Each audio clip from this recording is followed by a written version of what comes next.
Assalamualaikum warahmatullahi wabarakatuh. Alhamdulillahirabbil alamin. Pada pagi hari ini kita masih diberikan kesempatan dan kesehatan oleh Allah untuk mengikuti perkuliahan pertemuan pertama mata kuliah Tata Kelola Keuangan Pemerintahan. Pertemuan pertama itu teman-teman kita akan bicara dan membahas terkait dengan kontrak perkuliahan. Di antaranya nanti saya akan menyampaikan tentang capaian pembelajaran lulusan, lalu nanti saya coba menyampaikan kepada Anda semuanya terkait dengan materi yang akan kita diskusikan secara bersama pada setiap pertemuan perkuliahan selama 1 semester ke depan. Capaian pembelajaran lulusan mata kuliah gitu, sesuai dengan peraturan pemerintah bahwa pada masing-masing mata kuliah itu harus ada gitu ya, CPL atau capaian pembelajaran lulusan. Di antaranya itu ada pengetahuan, ada keterampilan umum, keterampilan khusus, dan sikap gitu. Terkait dengan pengetahuan, mata kuliah ini coba mengantarkan teman-teman mahasiswa untuk menguasai konsep dan teori pengelolaan keuangan negara atau keuangan publik. Teori keuangan negara atau keuangan publik itu tentu diantaranya berkaitan dengan konsep perencanaan anggaran, lalu ada pelaksanaan dan pertanggungjawaban keuangan negara.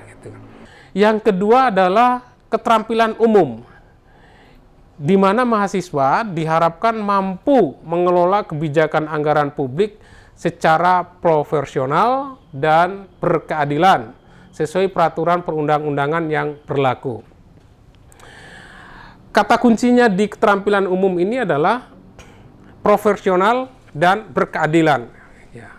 Nah, selanjutnya adalah keterampilan khusus, yaitu mahasiswa mampu memanfaatkan teknologi informasi sebagai sarana pendukung untuk mewujudkan tata kelola keuangan negara yang baik, ya, good budget governance. Gitu. Nah, kenapa kita coba menekankan keterampilan khusus itu pada good budget governance? Karena ini tidak terlepas dari perkembangan tata kelola pemerintahan yang berbasis pada prinsip-prinsip pemerintahan yang baik. Ya. Konsep dasar yang dijadikan sebagai landasan dalam konteks ini adalah good governance itu. Prinsip-prinsip good governance itu kemudian diterapkan di dalam tata kelola keuangan negara atau keuangan pemerintahan, yang kemudian istilah itu menjadi good budget governance. Yang terakhir adalah sikap. Sikap di sini adalah mahasiswa mempunyai komitmen dan integritas tinggi gitu ya, untuk mewujudkan tata kelola pemerintahan yang baik dan bersih. Gitu ya. Mahasiswa di sini maksud saya adalah lulusan gitu ya, lulusan program studi ilmu pemerintahan itu memiliki komitmen dan integritas tinggi untuk mewujudkan tata kelola pemerintahan yang baik dan bersih. Gitu. Tugas mata kuliah, di sini ada tugas UTS. Ini tugas UTS teman-teman. Saya coba sisipkan terkait dengan penggunaan teknologi informasi sebagai alat bantu untuk analisis keuangan pemerintahan. Ini Anda nanti akan didampingi bagaimana teman-teman bisa menggunakan salah satu software untuk analisis keuangan pemerintahan, yang pada akhirnya diharapkan teman-teman itu nanti melalui tugas ini mampu menyusun sebuah artikel ilmiah yang nanti akan terus didampingi oleh saya dan beberapa teman-teman saya yang memang sudah siap untuk mendampingi teman-teman mahasiswa gitu ya. Lalu ada tugas UAS gitu ya. Tugas UAS ini lanjutan dari tugas UTS, yaitu presentasi artikel yang sudah pernah atau yang sudah dibuat oleh teman-teman pada saat UTS, kemudian diharapkan ending dari artikel di sesi UAS itu adalah publikasi artikel pada jurnal nasional terakreditasi. Nah, yang juga perlu kita sepakati bersama adalah sistem penilaian. Yang pertama, tugas UTS itu 20%, tugas UAS 20%, kehadiran 20%, keaktifan 20%, dan kemampuan praktek atau unjuk kerja 20%. Jadi kalau ditotalkan, masing-masing item ini menjadi 100%. Baik teman-teman, demikian sesi pertemuan pertama ini. Kalau ada pertanyaan dan hal-hal yang perlu didiskusikan bisa disampaikan kepada saya. Demikian teman-teman, sekian dari saya. Wassalamualaikum warahmatullahi wabarakatuh.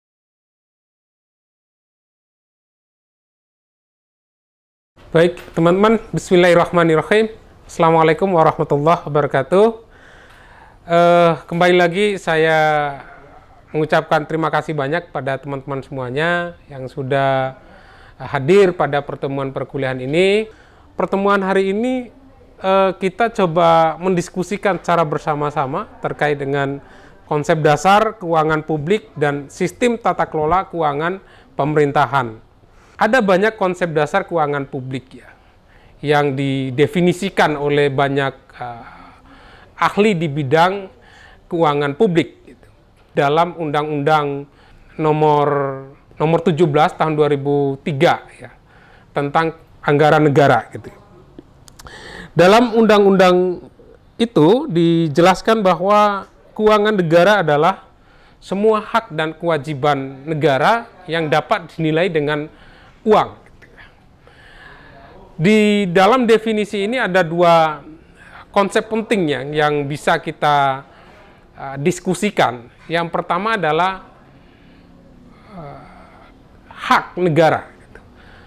Apa sesungguhnya hak negara yang kemudian dapat dinilai dengan uang. Dan itu dijadikan sebagai bagian dari keuangan publik. Hak negara yang dapat dinilai dengan uang itu terkait dengan pendapatan. Kenapa pendapatan negara itu merupakan bagian dari hak negara? Pendapatan negara itu dapat dilakukan hanya melalui hak-hak negara. Apa saja hak-hak negara yang dapat dinilai dengan uang tadi? Di antaranya adalah hak memaksa warga negara untuk membayar pajak. Itu salah satunya. Yang kedua adalah hak negara untuk mencetak dan menyebarluaskan uang negara. Jadi hanya negara yang punya hak untuk mencetak dan mengedarkan uang yang itu kemudian menjadi bagian dari pendapatan negara. Selain itu juga ada hak-hak lain yang kemudian berkontribusi pada pendapatan negara itu. Di antaranya hak untuk melakukan peminjaman pada pihak lain, baik pada negara-negara lain maupun pada pihak ketiga yang ada dalam sebuah negara yang itu dianggap memiliki kemampuan dan memiliki modal yang bisa memberikan kontribusi terhadap negara. Termasuk juga hak untuk mengelola aset-aset negara. Mengelola aset-aset negara itu bisa dilakukan dengan memberdayakan potensi negara yang nanti bisa memberikan kontribusi terhadap pendapatan negara. Juga bisa berkaitan dengan hak menjual aset negara. Jadi hanya negara yang bisa jual aset negara itu. Selanjutnya ada kewajiban kewajiban negara yang dapat dinilai dengan uang. Nah, dalam struktur APBN selain pendapatan ada belanja. Nah, belanja inilah merupakan aktualisasi dari kewajiban negara yang itu berkaitan dengan anggaran negara. Nah, ada juga kewajiban negara membangun infrastruktur negara Pembangunan infrastruktur itu juga merupakan kewajiban negara yang hanya bisa dilakukan dan diwujudkan melalui belanja-belanja negara yang berkaitan dengan anggaran negara itu. Nah, jadi teman-teman semuanya, definisi keuangan publik itu adalah berkaitan dengan hak dan kewajiban negara. Hak itu terkait dengan pendapatan negara, ya. Sementara kewajiban itu terkait dengan belanja negara. Gitu. Selanjutnya yang perlu saya sampaikan terkait dengan dasar hukum pengelolaan keuangan publik. Ini dasar hukumnya yang pertama ya, dan yang paling utama tentu Undang-Undang Dasar Negara Republik Indonesia. Itu menjadi landasan dasarnya gitu ya. Kemudian ada Undang-Undang Nomor 17 Tahun 2003 tentang keuangan negara, lalu diikuti dengan undang-undang lain dan juga tentunya terkait dengan peraturan pemerintah yang berkaitan langsung dengan tata kelola keuangan negara gitu. Teman-teman nanti bisa mencari informasi dan membaca regulasi dan peraturan ini. Tentu juga ada peraturan-peraturan lain yang perlu dibaca oleh teman-teman sehingga teman-teman jauh lebih komprehensif ya dalam memahami tata kelola keuangan pemerintahan itu. Teman-teman semuanya, saya ingin menjelaskan terkait dengan asas-asas pengelolaan keuangan negara gitu ya. Ini beberapa asas-asas penting ya dalam tata kelola keuangan pemerintahan, diantaranya asas akuntabilitas yang berorientasi pada hasil. Nah, ini penting. Gitu. Jadi akuntabilitas atau pertanggungjawaban pemerintah yang itu harus dibuktikan dengan hasil. Gitu. Hasil di sini adalah capaian dari anggaran itu. Gitu. Kemudian ada profesionalitas tata kelola keuangan berdasarkan peraturan pemerintah. Gitu. Ini jelas dan wajib ya, gitu ya. Kemudian ada proporsionalitas, pemerataan distribusi anggaran. Kemudian ada keterbukaan dalam pengelolaan keuangan negara, keterbukaan, transparan, gitu ya. Mulai dari perencanaan, pelaksanaan, pengawasan, dan pertanggungjawaban. Semuanya dilakukan secara terbuka, gitu ya. Secara terbuka, yang artinya publik itu bisa mengetahui bagaimana tata kelola keuangan negara itu dilakukan. Gitu. Asas pemeriksaan keuangan dilakukan oleh badan pemeriksa yang bebas dan mandiri. Gitu ya. Dilakukan oleh sebuah badan yang itu jauh dari intervensi pemerintah yang pada akhirnya badan itu bisa menunjukkan profesionalitas, menunjukkan kerja yang lebih mandiri, gitu ya, bebas dari intervensi kepentingan apapun, gitu ya, termasuk kepentingan politik yang sifatnya untuk kepentingan pragmatis itu. Gitu. Kemudian teman-teman semuanya, selanjutnya ada banyak materi ya yang bisa kita diskusikan bersama yang itu penting ya, dalam memahami tata kelola keuangan publik itu. Di antaranya pendekatan keuangan publik. Ini maksudnya adalah pendekatan tata kelola keuangan publik. Ada pendekatan ekonomi, gitu ya, di mana pendekatan ini menekankan pada bagaimana tata kelola keuangan publik itu berdampak pada sektor perekonomian yang itu pada akhirnya berkontribusi pada eksistensi sebuah negara, gitu ya. Yang kedua adalah pendekatan politik, di mana tata kelola keuangan publik itu dilihat dari perspektif politik, gitu. Yaitu di dalamnya bahwa tata kelola keuangan publik tidak terlepas dari keterlibatan aktor, tidak terlepas dari kepentingan banyak aktor, yang itu semuanya mempengaruhi kinerja tata kelola keuangan publik. Yang selanjutnya adalah pendekatan administratif, gitu. Ini pendekatan yang menekankan bahwa tata kelola keuangan publik itu dilakukan secara prosedural, gitu ya.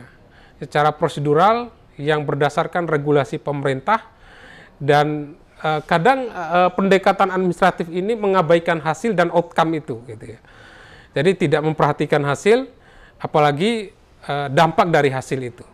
Nah, yang diperhatikan adalah bagaimana tata kelola keuangan publik itu berjalan sesuai dengan prosedur dan mekanisme birokrasi yang diatur melalui regulasi yang memang sudah ditetapkan oleh pemerintah untuk diperhatikan oleh pemerintah mulai dari pusat, daerah, sampai pada tingkat desa. Baik teman-teman, itu sekilas materi yang bisa saya sampaikan. Tentu kita nanti akan banyak dialog, diskusi, karena saya yakin teman-teman sudah punya pemahaman yang lebih komprehensif gitu ya. Demikian yang bisa saya sampaikan. Mohon maaf kalau ada kekurangannya. Sekian dari saya. Assalamualaikum warahmatullahi wabarakatuh.